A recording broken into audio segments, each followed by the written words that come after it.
my hotspot. There we go. Everyone, we're live. We're live.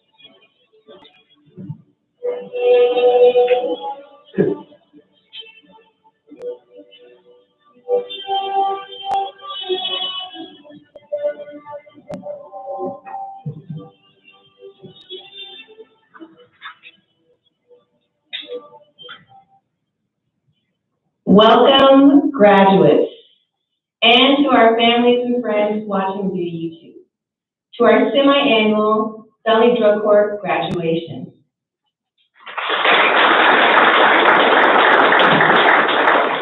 Congratulations, graduates. It is my pleasure to introduce Desiree J. from the 290th District Court and Women's Mental Health Court to lead us in the Serenity Prayer.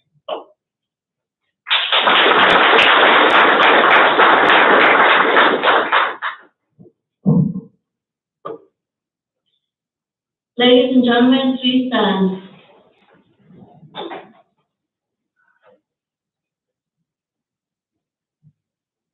Now please join me in a moment of silence for the addict still suffering, followed by the Serenity Prayer.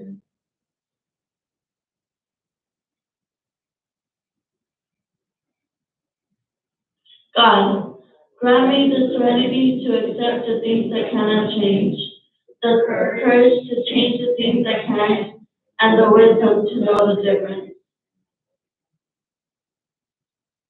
Thank you. You may be seated.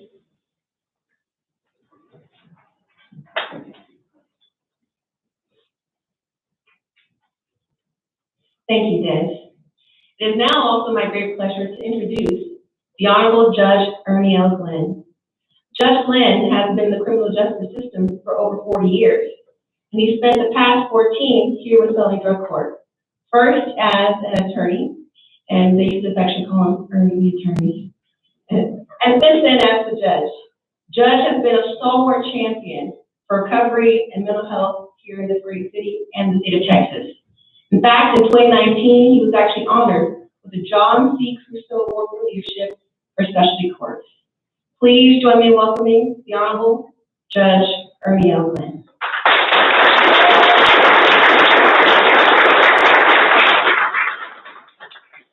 Thank you, everybody. Thank you. So welcome to another graduation. It's a pretty good sized group today, because I know there are 30 folks graduating, and we looked at how you folks look, because the breakdown is a little different than usual. Normally we have about half men, half women. This time it's more men than women, about 63% to 37%. But it's a good group, good mix of ethnicity of everybody from San Antonio. It's a really good group of folks. The average age here is 36, and that's less time than I've been working in the criminal justice system, apparently. The youngest person graduating today is 20, and the eldest is 59, so we have people from all different ages. And it's just a little esoteric fact, we did have this gentleman that was 84 years old once when he joined drug court, so I don't remember how old he was when he finished. Trying to get it on up there. So none of you guys have it. We don't want to add to the age factor here. Anyway, I want to welcome all the graduates especially, but I also want to welcome all of those who are watching our second virtual graduation, because in order to protect our loved ones from COVID-19, we're celebrating today's graduation online. And we thank you all out there in TV land for continued support and prayers, especially the families, friends, probation officers, counselors, and other team members that are not able to experience the ceremony live. Because I know that people really like coming to these graduations live, and when we hold them at the central jury room over at the courthouse, it's really a big affair. You'd be surprised how many people show up. We had that room packed. It holds several hundred people, so it's really, those are really great graduation ceremonies. But I hope everybody that's watching this live stream is going to enjoy it too. So anyway, this has been a hard year. From this time a year ago until now, we've all been through a lot. We've all had to shelter at home. We've all learned how to social distance. We've all learned about wearing masks. A lot of us have now gotten vaccinated against a virus that we never knew anything about. This pandemic has really changed our lives a lot. And I really want to bring that up because you guys have gotten to the graduation in spite of all that. It wasn't always pretty, and it certainly wasn't always easy, but in the hardest year that I've ever seen since I've been working with drug court, you did it. And I think that's pretty impressive that you were able to get yourselves or keep yourself going in this direction so that you could graduate, so that you could complete this program. It's really been difficult for everybody. It's been difficult, I know, for you, but it's been difficult for everybody. You know, the statistics out there from studies show that there's been an increase in depression amongst the entire population of about a third, about 33%. So that's not something that you normally see, but now there's plenty of depression out there anyway. There's always things to be depressed about. This has really pushed everybody over the top. So I would guess that pretty close to 100% of the population of the U.S. has experienced some depression in the past year. And you guys soldiered on, and here you are graduating. So I want you to know, on behalf of the Felony Drug Court team, we're all very proud of you, and you deserve a big round of applause for this, because this is really a fantastic thing.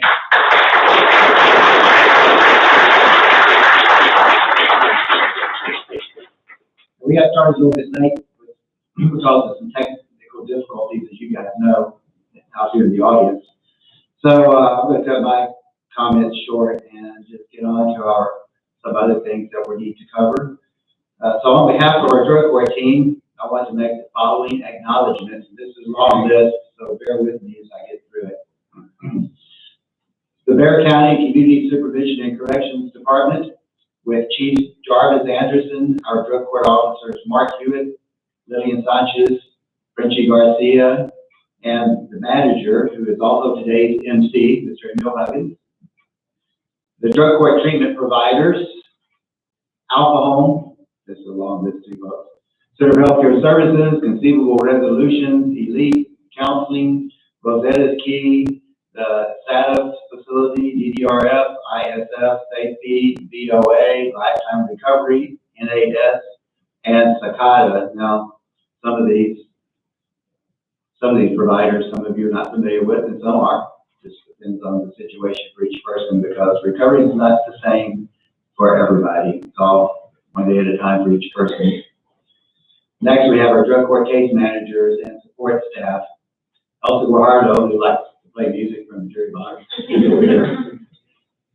There's Ashley Phillips, who's still working with our technology, along with David Simler. And we've got Kathy Johnson, CJ. Oh, CJ's in the back. Okay, next to Mr. Robles. So I think that rounds out the group over there. Then we've got Roxanne Sanchez, who is our clerk working with us. And of course, Ms. Diana Samaron, our court manager, who everyone knows and loves, and also gives back that love to everybody else.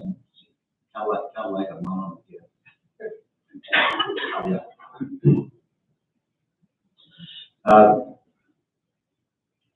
And you know, we've added an addition to our staff this year, because Mr. Eloy Fernandez, who is over there, you guys remember Eloy, our chaplain, retired. So we hired Aaron over here as David's replacement in our data tracking specialty position. And as you guys have learned over the past several months, David is now a case manager.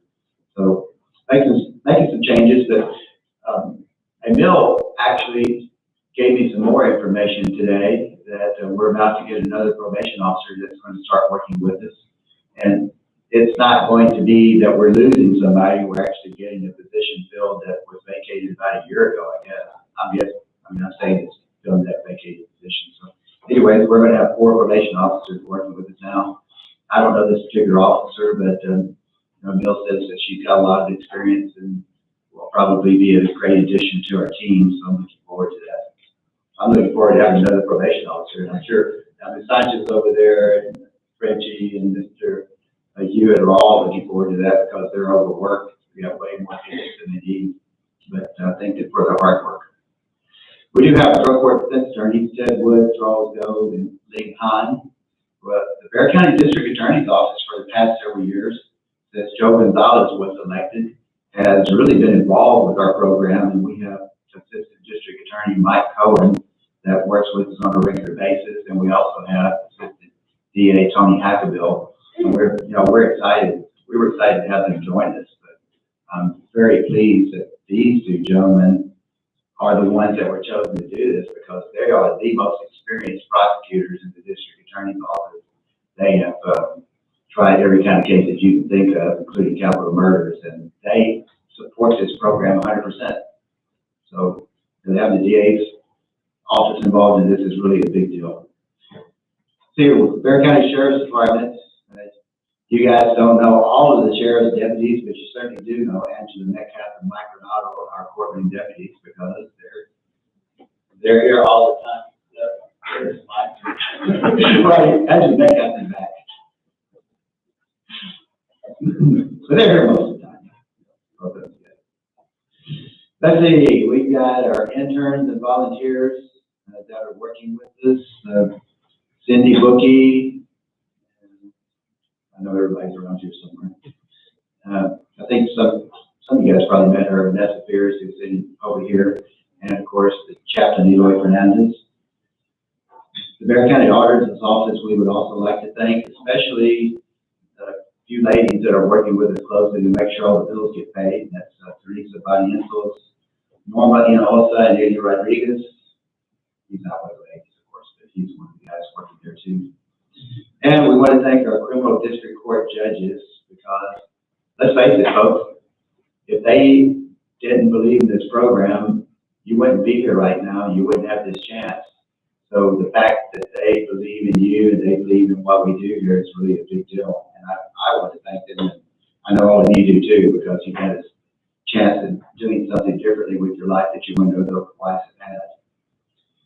And we thank the Criminal District Court Administration because they have to oversee a lot of the things that happen with the district courts, and including the budget every year that has to go through the budget office. Anna Nietzsche is the director over there. There's Maria Salinas and Denise Salceda who make sure that we have UA cups so we can make sure you guys are up to anything nefarious. But a lot of good people working with us. And then Bexar County Commissioner's Court. And I can't say enough about Judge Wolf and the team over there who have really supported us. Judge Wolf is one of the biggest drug court supporters I know. He always wants to know how we're doing, how many people in the program, and what's it looking like on outcomes. Very interested in this whole thing. Then we have the Bexar County Manager's Office. They also control the budget office. Pretty much everything in the county that has to be done, they do it on behalf of the Commissioner's Court. David Smith is the director over there. The Bexar County Department of Criminal Justice with Mike Lazio running that office, and our great grant writer, Alan is, I don't know if you guys have really got a chance to meet him, but God's just so full of energy and writes the best grants in the world, apparently, because he almost never gets turned down. If he gets turned down, I don't know about it. I just know that he gets us money to do different things. Let's see, there's a Bexar County Reentry Center next door, and part of that is the Roars and Roars Plus program, and that's helped a lot of folks with different services that they need, including some counseling services and medication-assisted treatment. And we got them listed last on the list, but I promise you they're not least. The Bexar County Drug Court Alumni Association, we have representatives over here. who help put this on. They do fundraisers, they give out vouchers for different things, food, baskets, they help with bus passes. And if we need something, we can ask them. If they've got the money for it, they will always come through, because they believe in helping you guys out, doing the things that they can. No matter what it is, they've always been there. So I thank them for everything that they do. And those are all the acknowledgments that I need to make today. And I guess I extended it a little bit longer than I needed to, but there are very important people that make this all work. So now I'm going to turn everything over to MC and Nicole Adams.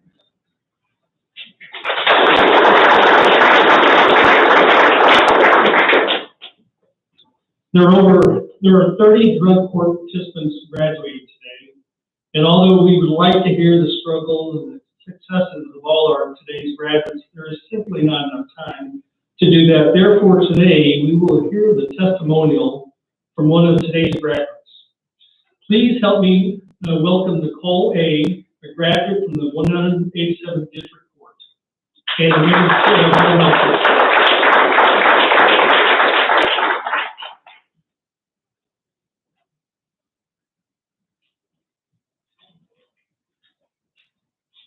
Hello, my name is Nicole Adams, and I am an addict in recovery.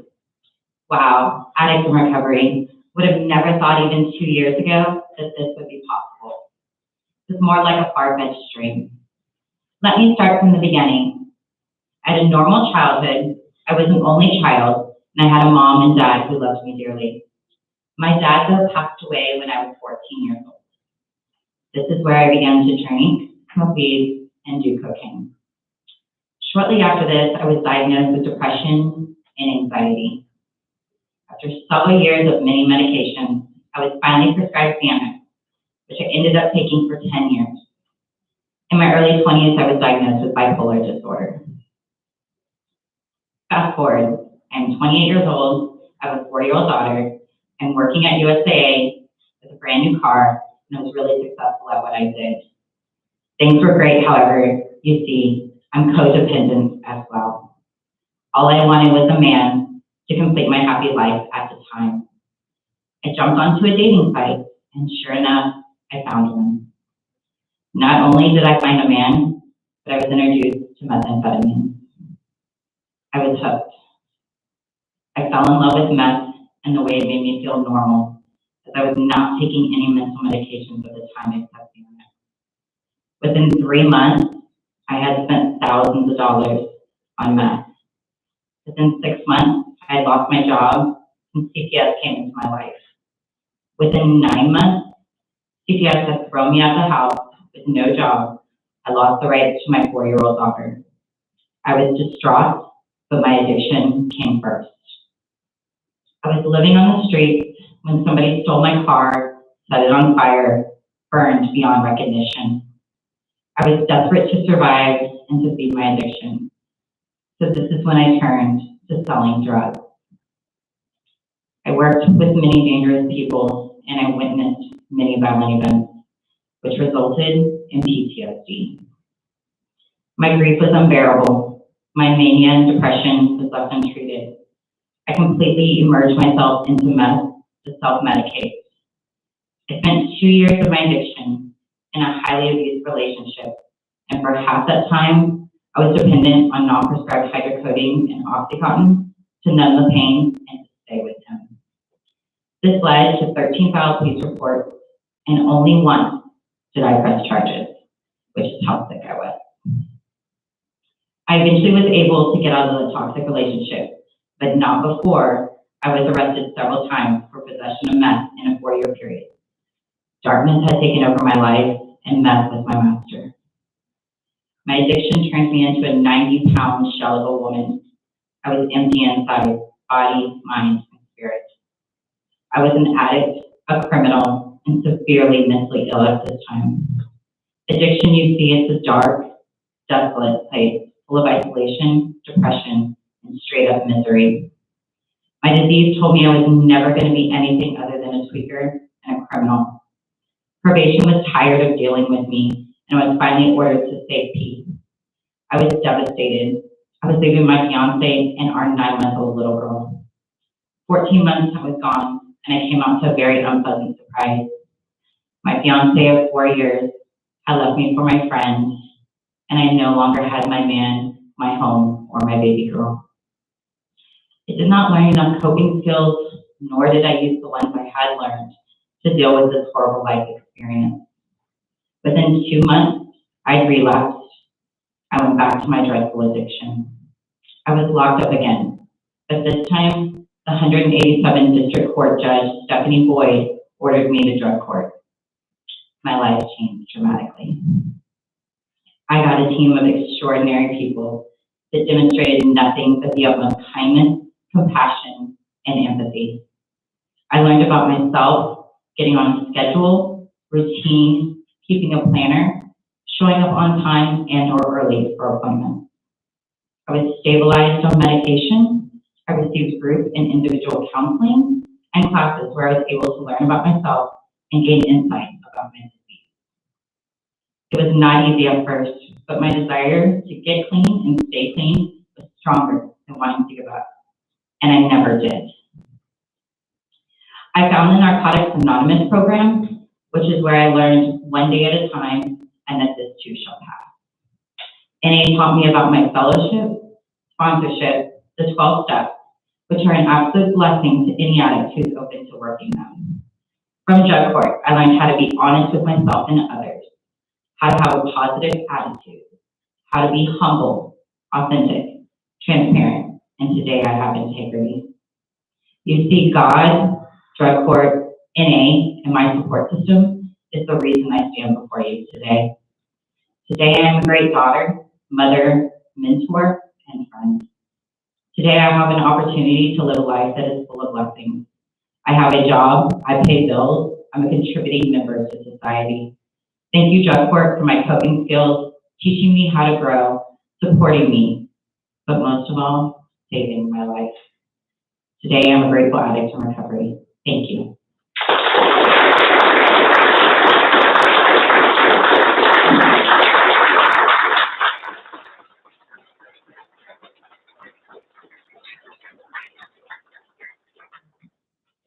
Thank you, Nicole. That was a great story. You did a great job doing it. We now have a very special team member who will be sharing her compelling story with us today. This very special individual is a student at Our Lady Lake University here in San Antonio, Texas.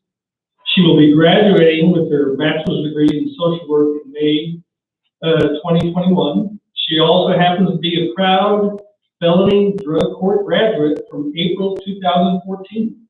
Ladies and gentlemen, please help me welcome Vanessa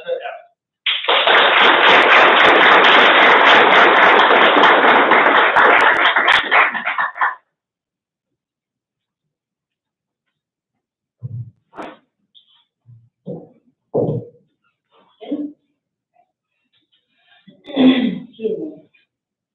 Before I get started, I'd like to take the time to express my gratitude for this opportunity to be here with you all today. What Bexar County Felony Drug Court and their partners have provided for people such as myself is truly remarkable. Thank you so much for never giving up on me, even though I'm sure it is difficult.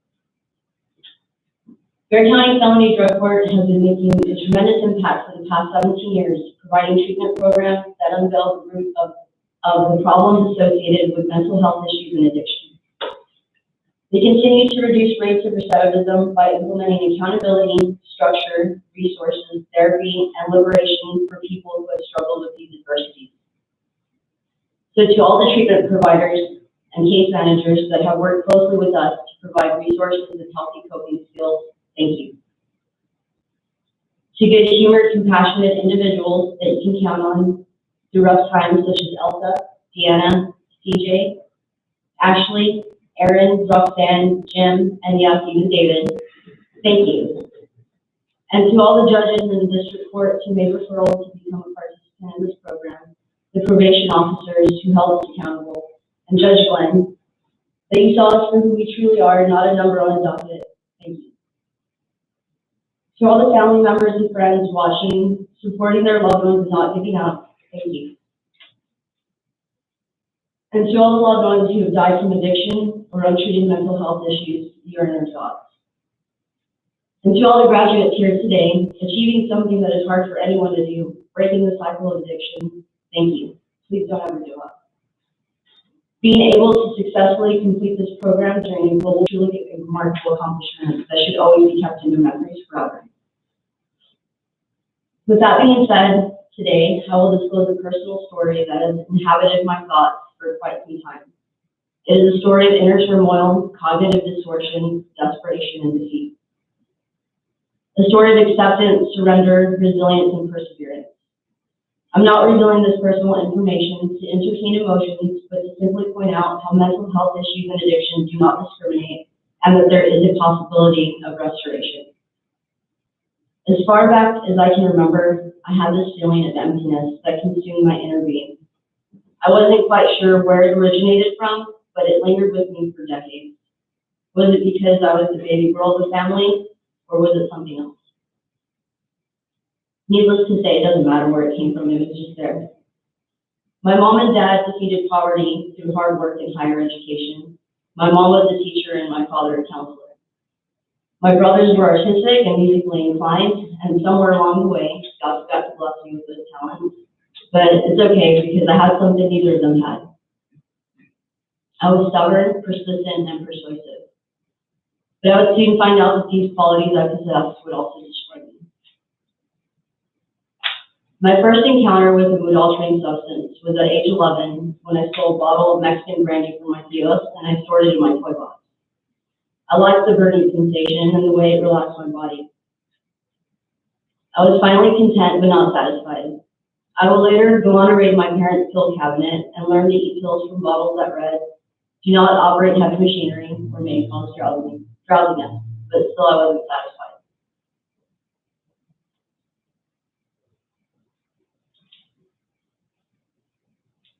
I would later stumble on a shoebox filled with switchblade and butterfly knives my brother had.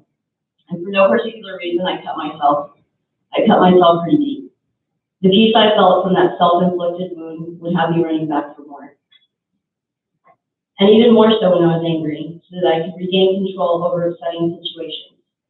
As the blood ran down my arms, I thought how tranquil and relieving it is not to feel the pain others caused, but only to focus on the pain I was causing myself. At the age of 13, I could no longer take my inner turmoil, so I combined alcohol pills and shredded my skin with a switchblade knife to alleviate the madness in my mind. It would be my first attempt at suicide, and as you can clearly see, I was unsuccessful. I couldn't get anything right at that time. I found myself strapped to the hospital bed with a lubricated tube going down my nose, stretching the back of my throat while nurses were frantically pouring some concoction down my stomach. This landed me my first trip to the psychiatric hospital, where I would be diagnosed with major depression. But I'm going to fast forward through my numerous admissions to psychiatric facilities, multiple arrests, suicide attempts, and progression into harder drugs, because the time I spent searching to escape or fill that void is irrelevant. It was a waste of time and years that I will never regain, and I don't want to glorify my decompensation of mental health and the progression of my addiction. However, I will disclose my relationship with heroin, because it was the one drug that brought me to my knees begging for death. At age 17, I stumbled upon what I thought I was searching for. Heroin and I were united, and little did I know I would soon be its prisoner. I had become physically and mentally dependent on this substance. I was truly addicted. I attempted many times to quit, but I couldn't, not on my own. One of my most traumatic memories is the time I overdosed accidentally at my mom's house. I was about 26 years old, still living on the street, and she allowed me to drop by to take a long need to shower. As I showered, I decided to inject myself with multiple poisons, heroin and cocaine. You can just imagine my poor little confused heart. I don't remember what happened afterwards, but I remember waking up naked on the bathroom floor, while the most handsome paramedics were hovering above me. I thought, am I dreaming? My chest was sore, my brain was confused and foggy, and I looked to the left and noticed a defibrillator by my side, and to the right was my concerned mother with tears in her eyes. The paramedics begged me to go with them to the hospital, but I convinced them that I would have my mom take me to get checked because the ride in their vehicle was far too expensive. But the fact was this, I still had more drugs left and I wanted to finish them off. You see, my thought process was irrational and I thought, these drugs are strong, I must have got a good batch. Eventually, I did make my way to the hospital with my mom and I decided to finish the drugs off beside her. Just then a nurse came into the bathroom looking for me. Apparently, I was taking too long trying to find a vein. She walked me down the ER hall to see the doctor. My vision was distorted and I could hardly walk straight. The ER doctor flashed the light in my eyes and with a look of disgust asked me, "Are you trying to kill yourself?" With hostility, I replied, "No." But in a way, I kind of was killing myself. And thinking back on the perceptions I had is shocking. And I realized that no person in their right mind would do the same drugs that almost just stopped their heart.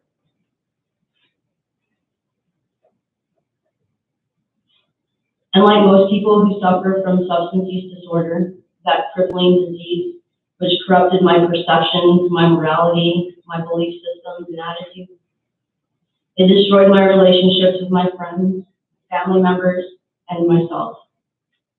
It stole my dignity, my worth, and self-esteem, and it had me brainwashed. And perhaps I was ready to die. And maybe I longed for death's cold embrace. I knew I was tired of living this way, and I was becoming desperate for them. The universe must have sensed my desperation and intervened unexpectedly. And like that, my life would change drastically. I would finally get arrested and offered the chance of a lifetime to become the next participant in felony drug court. I signed with hesitation and then went on the run. July 10th, 2012, I turned myself in and spent about a year in a correctional facility. I resisted the help from drug court staff, which I'm sure they were already used to, but I was no match. And on August 30th, 2013, it would be the last day that I found myself with a needle in my finger, because by that time, the veins in my arms were destroyed. I just dismissed 13 months of being free from heroin, except this time was different. Because I had a little taste of felony drug court's program. I felt guilty and ashamed, and I despised the way I felt. I thought about everyone I would disappoint, including myself, and then the echo of an inmate confronting me before I left Gatesville resonated in my ears. She said, "What are you so scared of to be sober? You've been getting high your whole life. Maybe you forgot how it feels to be clean. And maybe you realize you actually like it. And maybe you realize you don't. And if you don't like it, then go back to getting high because drugs are never going to disappear."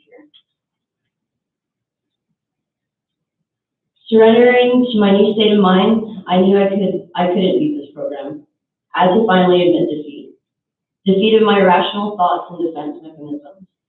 You see, the way the program is designed, along with the compassionate staff, was no competition for my resistance, and I finally gave up.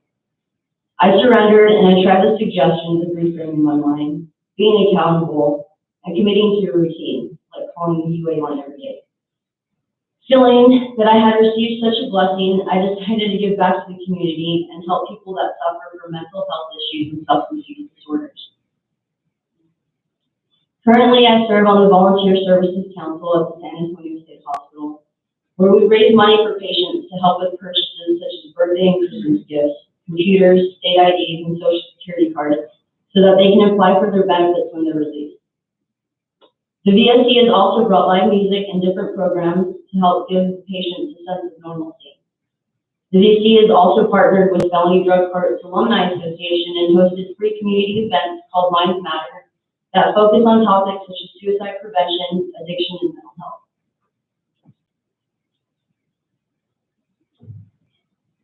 Unfortunately, due to the global pandemic, the VSC and the Bexar County Felony Drug Court's Alumni Association have been at a halt, but there are some plans to give back to the community in the works.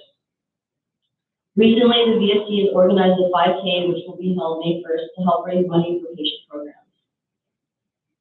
And the Felony Drug Court Alumni Association is about to start back up again. So if you have any ideas, hold on to them. But giving back to the community was part one to my new life. Part two would be dedicated to myself and my family. So I went back to school. where I earned my associate's in applied science. I got my internship license as a chemical dependency counselor and decided to continue on to get my bachelor's in social work with a tech writing minor and a violence intervention and prevention certification, which I'll be completing May 8th of this year. I've even been granted the opportunity through the McNair Scholars Program to conduct research on socioeconomic determinants of mental health service utilization, which I hope to send off for publication this summer. I've even been fortunate enough to see the other side of drug court by working as an intern under the supervision of a fun-loving, concerned case manager, Elsa Lombardo. But there's no stopping me now. I plan on obtaining my master's and then a PhD in social work, with focus on helping those who suffer from mental health and addiction issues. There's a growing need for more accessible mental health and addiction treatment, as well as transitional living for those who've been caught in the revolving door of our legal and healthcare systems. Treatment for opioid dependence has been helpful and will always be needed, but programs and grants dedicated to all felons or those from impoverished communities who have mental health and addiction issues must be addressed. Treatment funding and programs for those who are dependent on methamphetamine should become a trend, seen as how meth has become an epidemic in Bear County. There's still so much more work to be done, and if any graduates here today might have the same ideas and passions, let's do this. But something that I believe is wild is that I've held a job for 7 years straight. I finally have my own car, my own place, and no student loans, and a wonderful support system.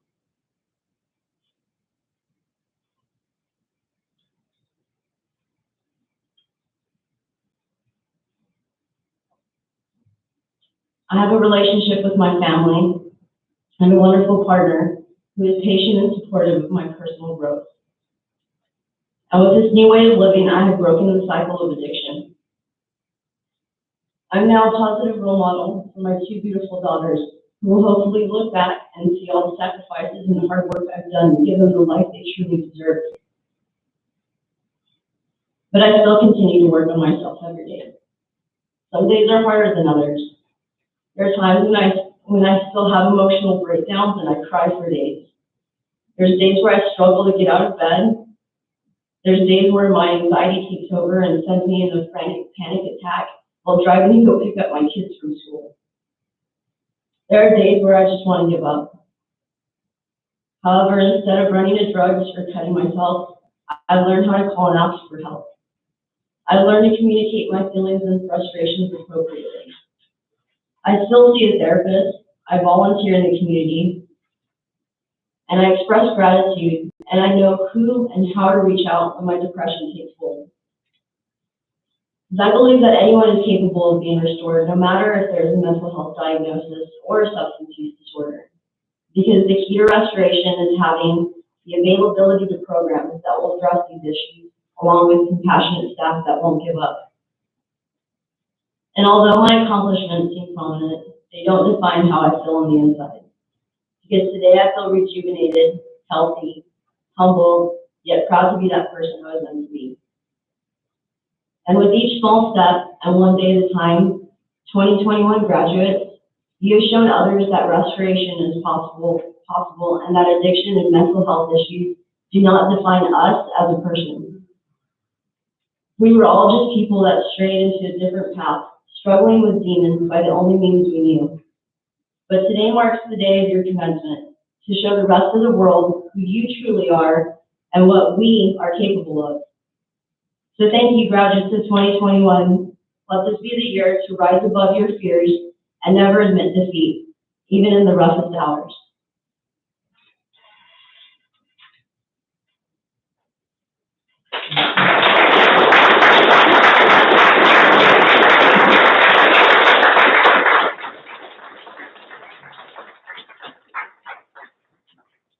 Very good job. Bill, we have been waiting for Vanessa to tell her story for quite a few years now, and because we know the fantastic story of overcoming insurmountable odds. things that she's done, we're just so proud of. And then we actually have a special presentation for her today. So I'll come down there real quickly and bring it to her.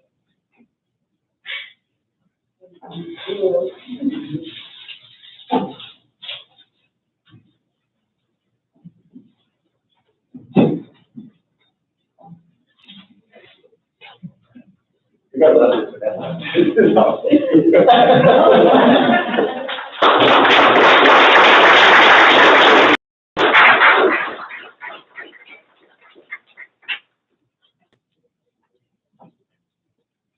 All right, now it's time for the certificate presentation. Each graduate has written a short statement to discuss their journey throughout the drug court.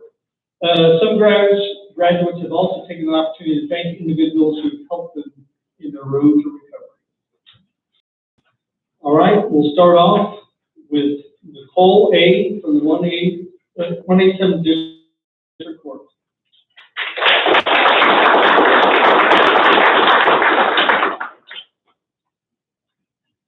My entire support team helped me get through drug court. Thank you, Judge Glenn, Elsa, Vanessa, and Nancy for your true kindness and compassion through the entire process.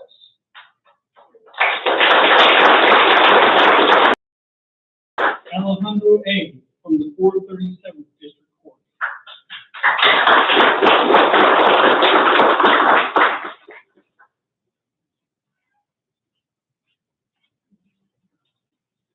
I believe everything in this program, like the UA line, AA classes, and the elite program helped me.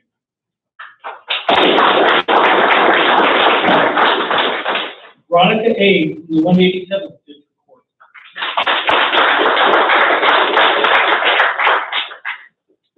I want to thank Judge Lynn for allowing me to help to attend Alpha Home for inpatient treatment. I learned that it's okay to ask for help and surrender to a higher power. Surrendering is a rock bottom foundation for recovery.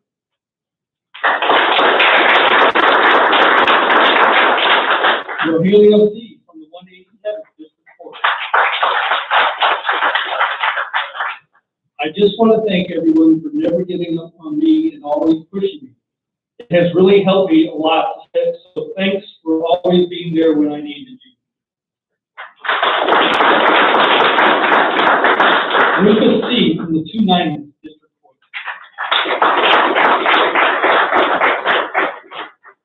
Thank you to Jim Robles for being there from start to finish, always giving me words of encouragement and laughter to fill my mood.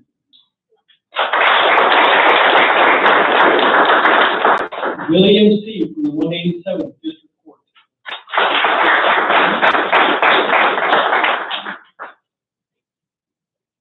I would like to thank Judge Lynn for seeing something in me that I did not see myself, as well as the staff at RK.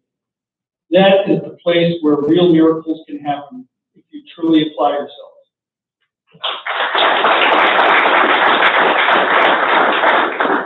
Henry C. from the 290th District Court.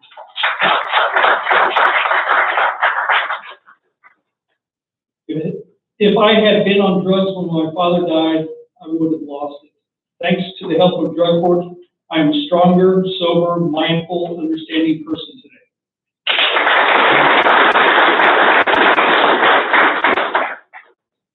Alejandro E. from the 290th District Court.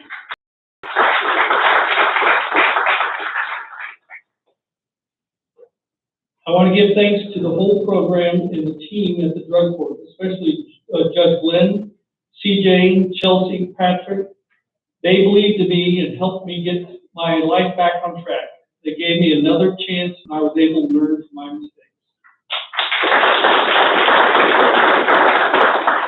Robert E. from the 290th District Court.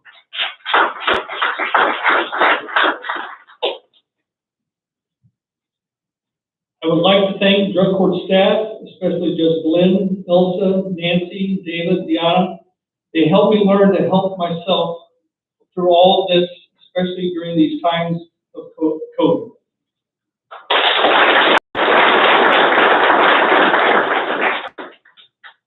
Anna F. Accepting a certificate of completion on behalf of Anna's case manager, Kathy Johnson. Anna said, thank you for believing in me and thank you for drug court.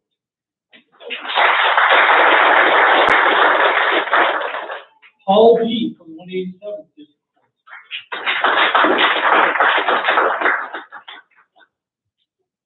I cannot thank drug court enough for giving me back my life and sobriety and helping me become a better person. Timothy G. from 290th District Court.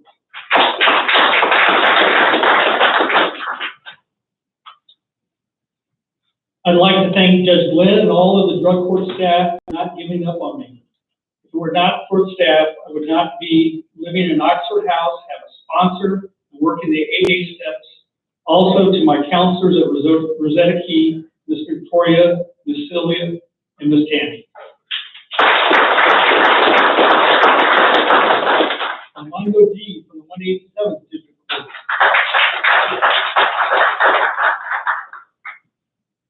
I'd like to thank my girlfriend Barbara, my church friends at St. Mary Magdalene, and the drug court. Victoria H. from the 187th District Court. Thank you to Judge Glenn, Ms. Victoria, Ms. Tammy, and CJ for giving me this amazing opportunity to be in the program. I asked God to save me, and He answered my prayers by putting me in drug court. The program gave me a chance to have a better life. Desiree J. from the 2 District Court.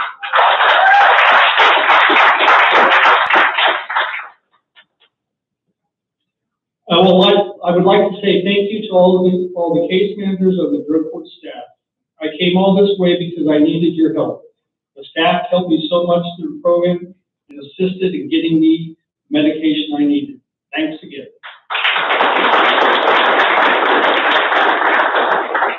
Gerald J. from the 187th District Court.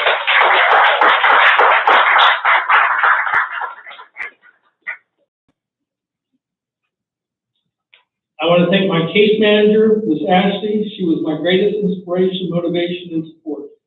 Miss Ashley gave me the spiritual guidance. She is a person I love and greatly respect. I would also like to thank Judge Boyd for putting me in the drug court instead of jail, my PO Hewitt, and all my mentors. To Judge Glenn, thanks for being a compassionate friend, bringing me love, peace, and joy.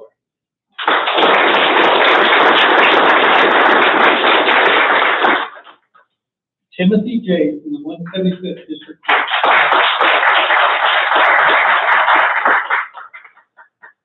I want to thank Judge Glenn, Jim, Mark, and the RK staff for helping me on my road to sobriety. I was always out to all of these people and get answers to any questions, any support I needed.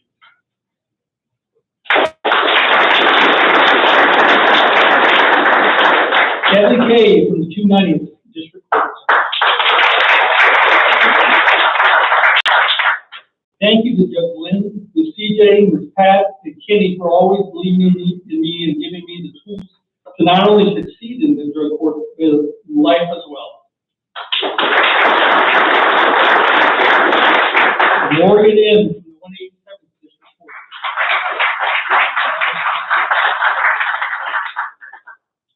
Would like to thank Ms. Nancy for being the best counselor I could have asked for. Her guidance and insight has helped me progress more than I thought imaginable.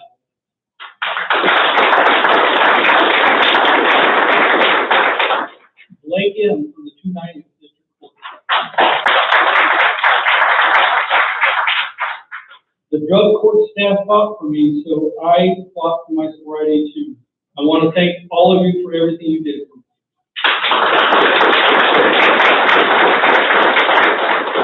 Ernie M.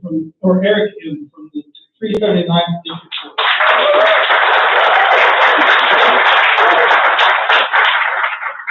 I'm very grateful for drug court. Everyone who works there, including participants, are a blessing. Special thanks to Ms. Elsa, who is a hero to me, and God bless the incredible work of the drug court staff. I will never forget Judge Glenn. You are awesome for what you do. You guys are my family for life. My family for life.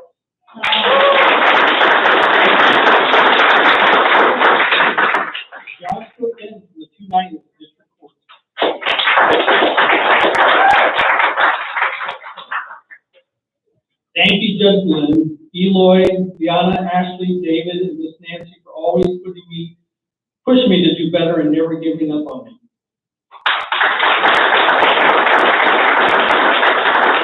Jason P. from the 290th District Court.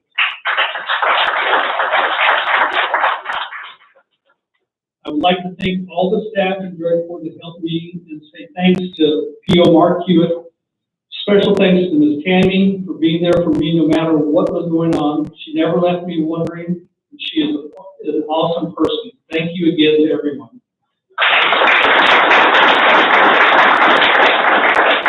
Victor R. from 187th District Court.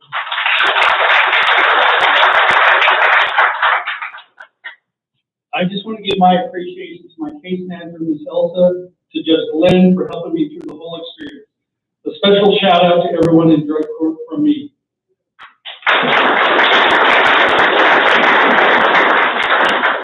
Destiny R. from 227th District Court. Thank you, Judge Glenn, for believing in me and not giving up on me. Thank you, Elsa, for being so awesome, and thanks for all the rest of the staff, including CJ, Mark, Nancy, for your help through this journey. You have saved my life. Patricia S. from the 187th District Court.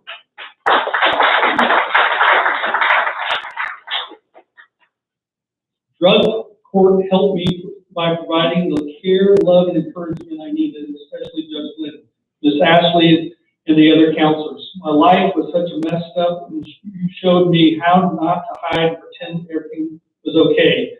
You taught me how to fight my demons. You believed in and trusted in me, and that alone means the world.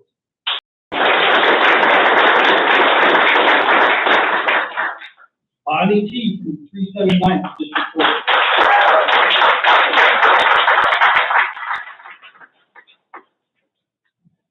I would like to thank drug court and the staff for giving me a second chance. If it were not for drug court, I do not know where I would be in life with this addiction. I was losing hope sitting in jail, but CJ, Nancy, and Judge Glenn were so supportive and helpful. I appreciate everything that drug court has done for me.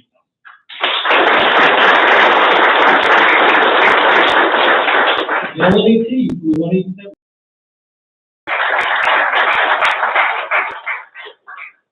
I want to thank the entire drug court for believing in me. Going to NA has shown me that I was not alone. I have a whole group of people who believe in me and share my struggles.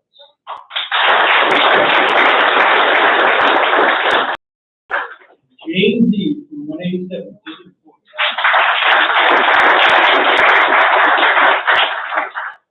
Thanks to everyone involved in making my transition to sober living a smooth and positive one. Drug court has taught me to be more aware and mindful of things.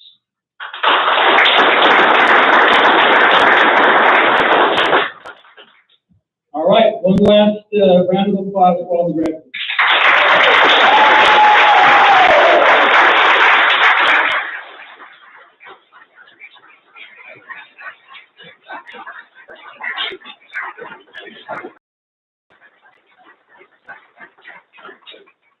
We have one last speaker, Gerald Jay, can come up and do the benediction for us.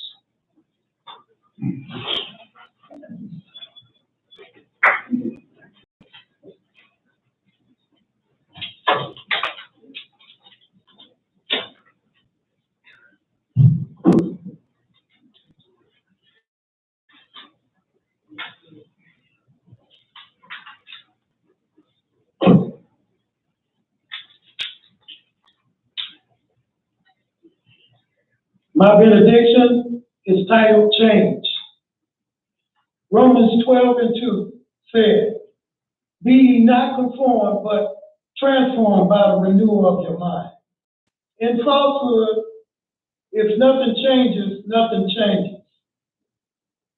In truth, only God knows the past, the present, and the future. And today is not to be the same as yesterday. Our days are purposely planted by God to be different every day because our God Almighty arranged it that way, not man. This is my statement of faith in my benediction.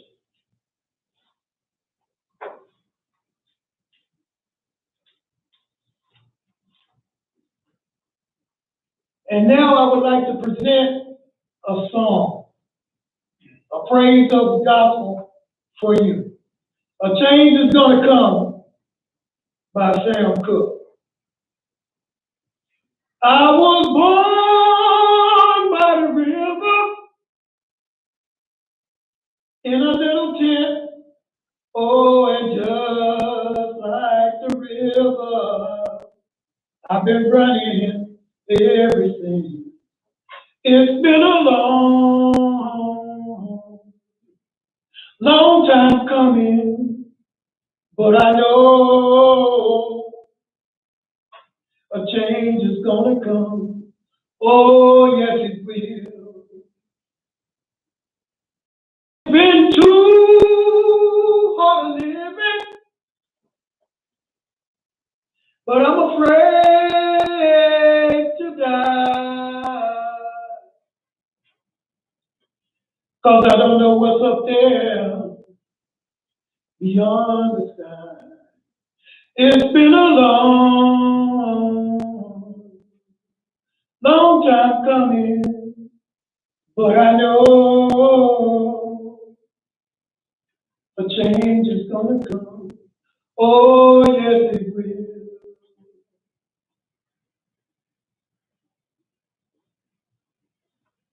Congratulations to my fellow graduates, and thank you to the family, friends, and community partners who are watching via YouTube.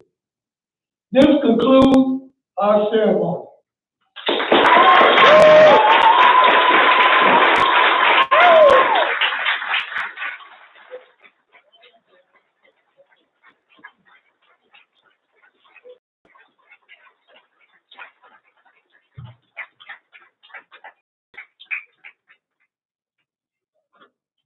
Okay, guys, so you have officially graduated your program, and I want you all to remember something that what our little Vanessa said earlier today. By the way, we call her sunshine around here, just because when she's around, everything just seems a little brighter for some reason. I don't know. Despite the golf influence. But she told you your story. But what else did she tell you? It's been years. She graduated 2014. Still days that she struggles, but she still fights and she still reaches out. So guys, don't ever forget that. You can always reach out. You can keep fighting the fight day by day. What can I do today? Don't ever give up. Keep on going. Do something with yourself. You don't ever give up. Keep on going. Do something with yourself. You've all got the ability to do it. You can do just about anything you want if you really put your mind to it and put the work out. You know, like it's going for the master's and then the doctorate degree, and you guys can do that too if you want. But each person to his own, because some people want to be plumbers, some people want to drive cars or do something else, or be electricians, maybe even astronauts. But whatever it is that you want to do, put your mind to it, and you'll get it. Just keep working on it. Guys, be careful out there. Every day is a struggle. Congratulations.